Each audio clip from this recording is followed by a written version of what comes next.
Quando você compra um carro, com ele vem um manual de instruções. Quando você compra um celular, a mesma coisa, manual de instruções. Essa câmera que eu estou gravando, quando eu adquiri, junto veio um manual de instruções. E se tem um manual de instruções, é importante. Aí vem o grande problema, o manual de instruções do ser humano. Mas o problema não está no manual de instruções do ser humano, mas na relação do ser humano com o seu manual de instruções, ou na falta de relação. Porque mesmo aqueles que alegam conhecer a Bíblia e dizem ler a Bíblia, na realidade esse é o ponto que faz com que eles estejam errados. Porque Bíblia não é para ler. Não, sim, Bíblia não é para ler. Bíblia é para ser estudada.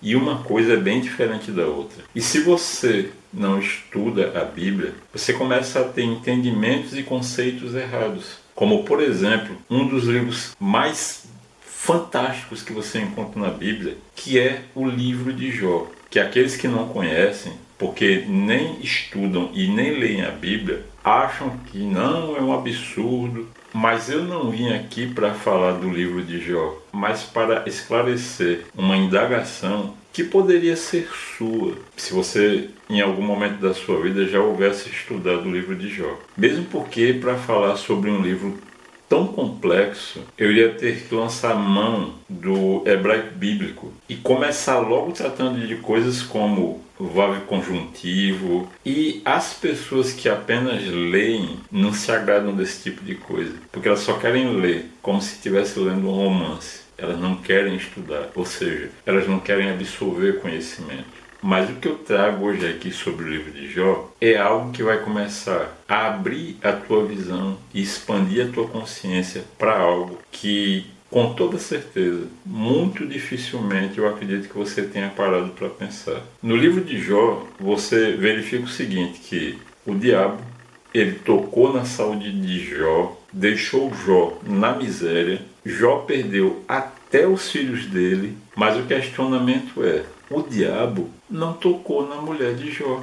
Mas como assim? Jó ficou pobre, todos os filhos dele morreram, mas a mulher dele, que num determinado trecho até diz para ele abdicar da fé dele, porque afinal de contas tudo que ele estava sofrendo, não tinha sentido ele permanecer naquela fé. E aí você pergunta, e nada aconteceu com ela? Agora você vai entender por que o diabo não tocou na mulher de Jó. O que foi que Deus disse? Pode fazer tudo, mas não toque na vida de Jó. Mas a dúvida ainda permanece. Sim, Deus disse para não tocar na vida de Jó, mas ele não falou na vida da esposa de Jó. Vamos entender isso então? Lá no primeiro livro da Bíblia, e é claro que eu estou me referindo ao hebraico bíblico original, o primeiro livro que o brasileiro conhece como Gênesis, mas no hebraico bíblico é escrito Bereshit. A primeira coisa que a gente observa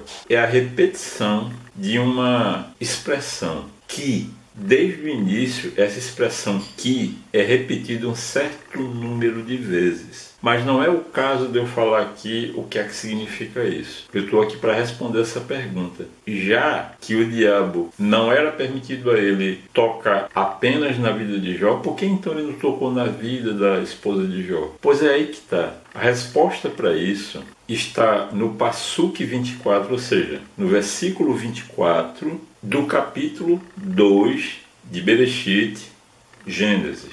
Agora você vai entender. Está escrito assim: portanto, deixará o homem a casa de seu pai e unir-se-á a sua mulher, e serão uma só carne. Compreende agora por que o diabo não tocou na vida da esposa de Jó? Porque eles eram uma só carne. Agora minha pergunta é a seguinte: você, que é homem, está sendo uma só carne com a sua esposa? Você, mulher, está sendo uma só carne com o seu marido para que o diabo não toque em você? Faz essa pergunta para si mesmo. Na minha vida eu conheço muitas casais aonde, por exemplo, a mulher traía o marido dela por anos, mas todo domingo estava na igreja.